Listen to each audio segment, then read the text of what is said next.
you foul creature! One more step and I'll take it from here, wise one. Greetings and salutations, this is Brian from Mechbladestudios. Gathered friends, listen again to our legend of the Bionicle. In the time before streaming and Fortnite, Bionicle was king. LEGO's buildable action figures were so popular that in 2003, LEGO decided to produce a direct-to-DVD movie and 2 prequels. Very quick run through the story leading up to the 2003 film. The 2001 story followed the 6 Toa Mata, then just called the Toa, being summoned to the island of Metru Nui to collect the massive power, do combat with the shadowy Makuta, and awaken the great spirit Metru Nui. Yeah, that's one of the least confusing naming situations in this franchise. They get the mask, beat Makuta, and are hailed as heroes until 2002 introduced us to the Borok, pill-bug-looking robots controlled by face-hugging Krana, whose objective was to raise the island of Metru Nui until all was clean. The Toa Mata collect the Krana, pay homage to aliens, transform into the Toa Nuva, and win the day. Less important is the early 2003 story involving the Borok Call. If you're curious, just look it up. It's just a filler arc. Not the biggest one, but we'll get to that one later. Most of this is witnessed and experienced by this Matoran named Takua the Chronicler. We'll begin with, well, an ending if you know what's happening in the story, Bionicle Mask of Light, the movie. Bionicle Mask of Light is about Takua's discovery of the titular Mask of Light and the search for the legendary 7th Toa. The Makuta, now finally recovered from his defeat in 2001, sends his proverbial sons, the Rockshi, to steal the mask to prevent the direct threat to his shadows. For an early 2000s direct-to-video CGI film, the animation hasn't aged too badly at all. Sure, the characters don't exactly match their toy forms, but this was actually a conscious decision made by the filmmakers to make them look more lifelike, namely by giving them actual mouths on their masks and hands instead of whatever these pieces are, along with musculature in between their armor.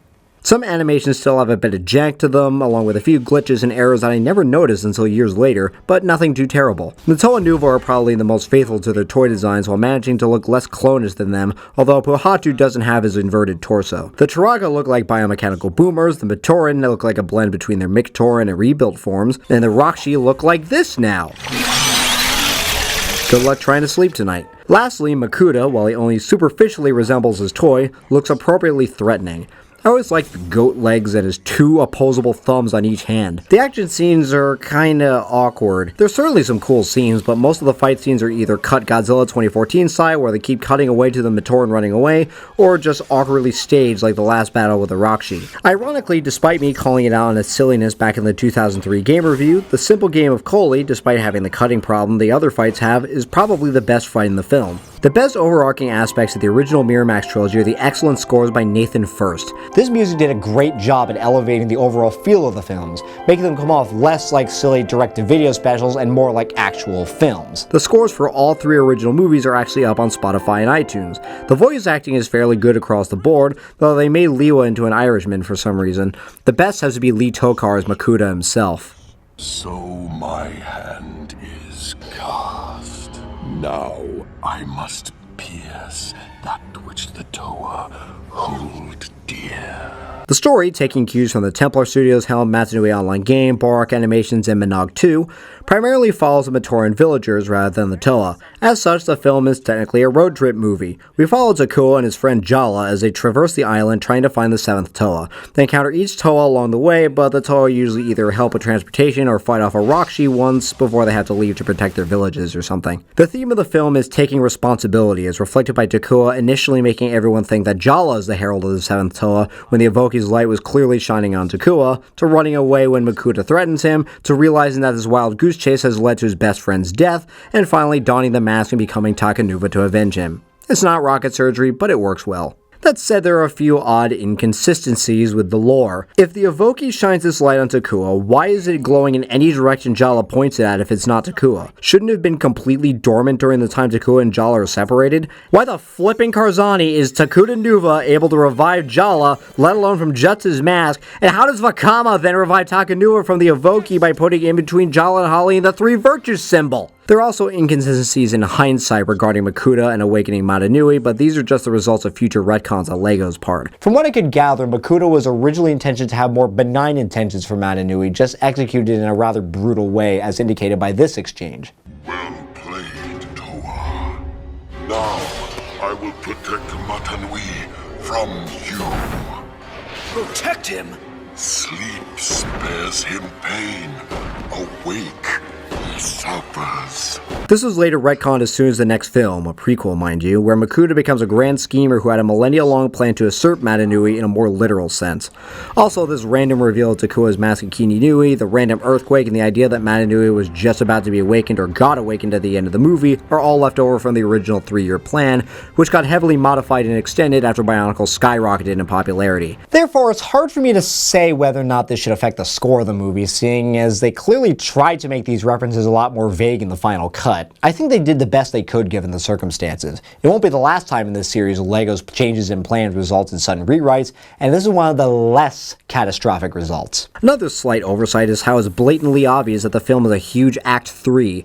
Yeah, you get the general backstory at the beginning, Legend of Metru Nui, where he shows up, unites Matoran, Makuta puts him to sleep, but even Tahu mentions that all the Makuta's threats have been defeated. The only reason I bring this up is because this is Bionicle's first movie where there were indeed plans to put it in theaters, and you'd think they want to make a more concerted attempt to explain the franchise to new audiences. Characters aren't particularly deep here. Takua learns to heed the call to heroism, Jala keeps Takua from getting himself killed, Hali is a girl, and the Toa are just either brash, serious, wise, buff, friendly, or a tsundere.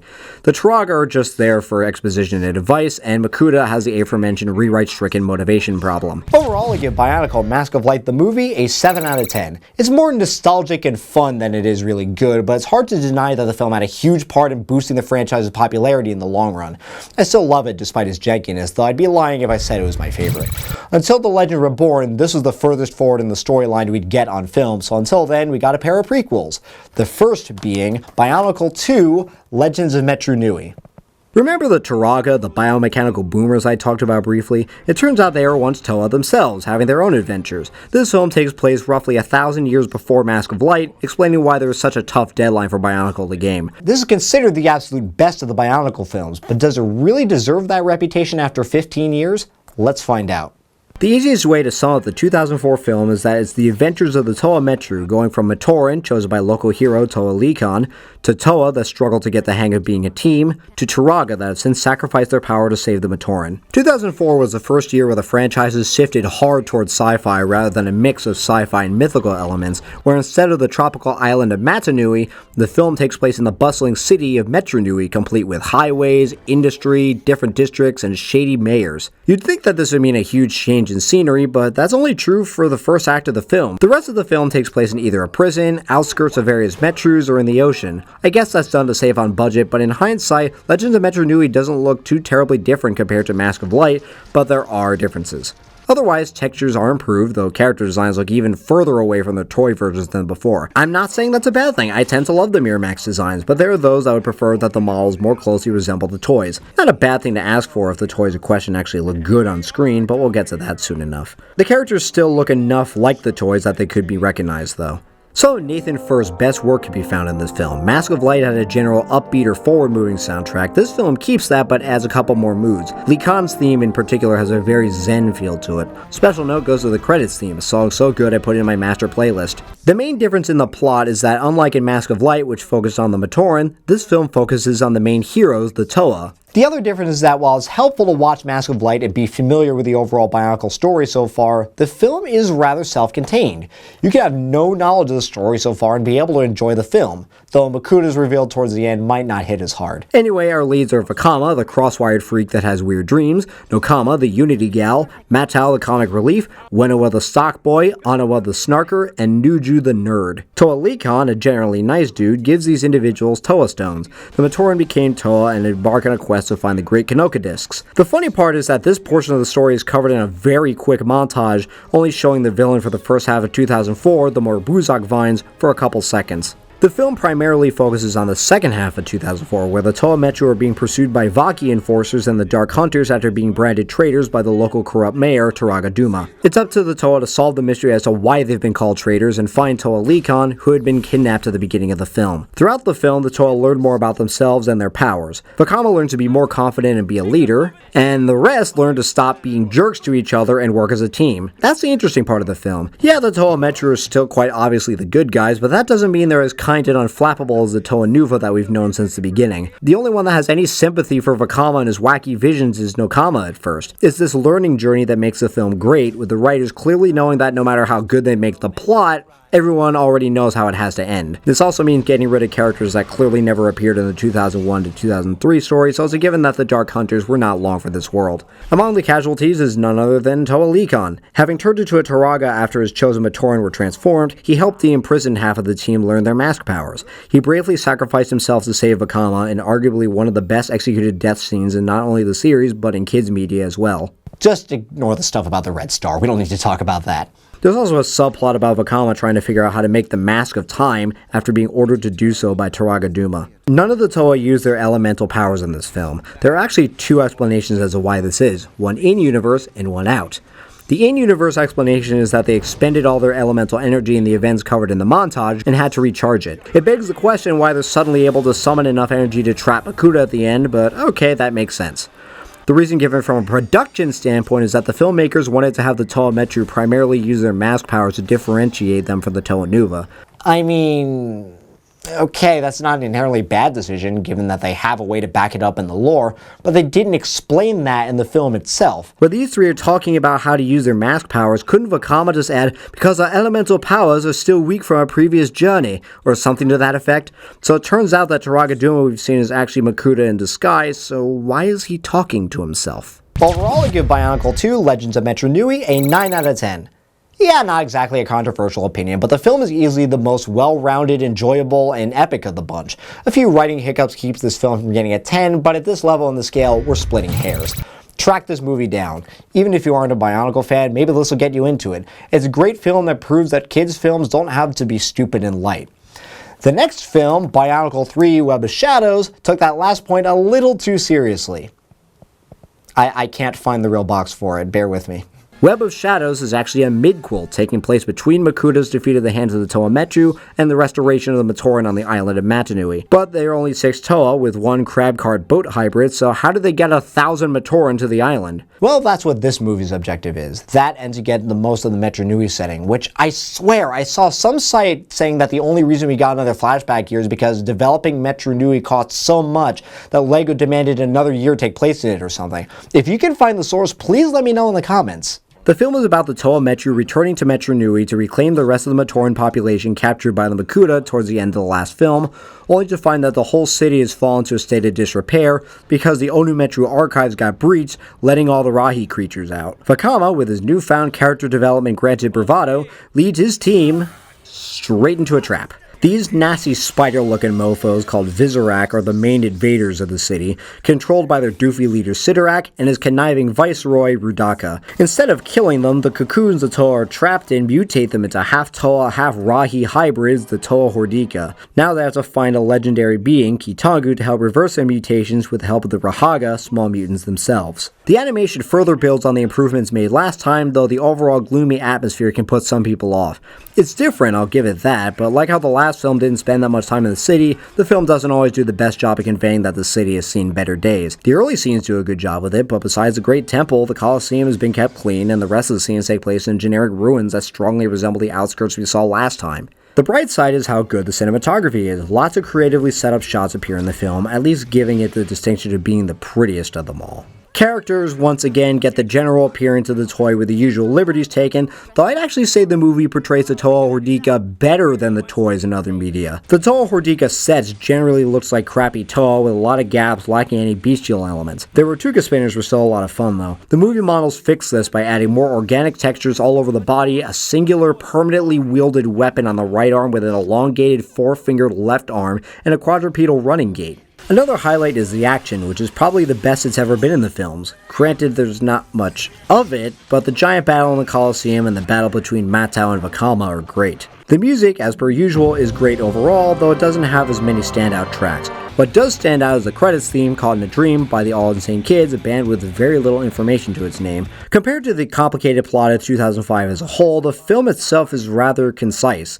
We've been through the intro already, but the main twist in the plot, if you can call anything happening in a prequel a twist, is the traitor among the Toa. The different Toa react to their mutations differently, but Matau took it the hardest. He enjoyed being a good-looking Toa hero the best, and was devastated when he turned into some kind of monster! Therefore, it's this huge vanity problem that made it quite obvious that the traitor is none other than Matt Fakama. Yes, really. Ignoring once again that this whole concept is stupid because you know he's going to switch back to being a good guy by the end, why Fakama? All that happens is another angle of his How to Be a Leader arc, this one to clarify that there's a difference between leading a team of loyal friends and ruling over a fearful army. Lord Master Greg Farsty himself even thought this was stupid, flat out saying that Matau would have made more sense.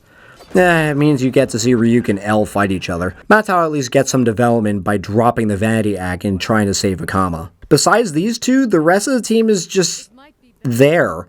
Wendo was there for funny lines, Nokama's there to just keep everyone calm, Anno is there to prove that he's not as much of a jerk as last time, and to prove that Brian Drummond can make him and Matau sound different, and Nuju's there. Period. He helps find Norik with his scope that shouldn't be working in his current condition, and well, alright, he has a couple cool moments in the big battle, but he's not doing anything else important. Sidorak is a big, pompous, but ultimately cowardly oaf, and Rudaka is there on a secret mission to free Makuta from his prison. No points for guessing how well she fares with that. Kitangu's neat though. He's a sentient Rahi that has a cure for the Hordika venom and speaks very little and very gently. Don't tick him off though. Oddly though, he doesn't help that much in the battle after that scene. All the Vizrak are just foot soldiers that act exactly the same as each other besides Floor Cleaner Boy, with none of their spinners doing anything of note. Overall, I give Bionicle Web of Shadows a 6 out of 10. It's probably the best put together of the Miramax trilogy, but it's readily apparent that this film, like the entirety of the 2005 story, was filler. 2004 at least existed to explain a lot of the lore that would be important for the future of the story, but 2005 was just a complete stopgap. The film itself isn't terrible, it just feels very unnecessary in hindsight. Sadly, this would be the last Bionicle film we would see for a while. No film was even introduced for 2006, with the Ignition trilogy taking place solely in books and comics in terms of canon material. In terms of visual media, we only got this. Yo, yo, Paraka. Yo, yo, Paraka. So no, I guess it wasn't a complete loss. So that's it for me for now. What do you guys think? Have you seen these films? Which was your favorite? Let me know in the comments. If you enjoyed this review, leave a like and subscribe for more reviews of anime, video games, and movies. Also hit that bell icon so you know exactly when a new video comes out, and share this video with someone who might find it helpful. Thanks for watching, and prepare to say goodbye to the Matoran universe as we cover the main event, The Legend Reborn. This is Brian from Mechbladestudios, signing off.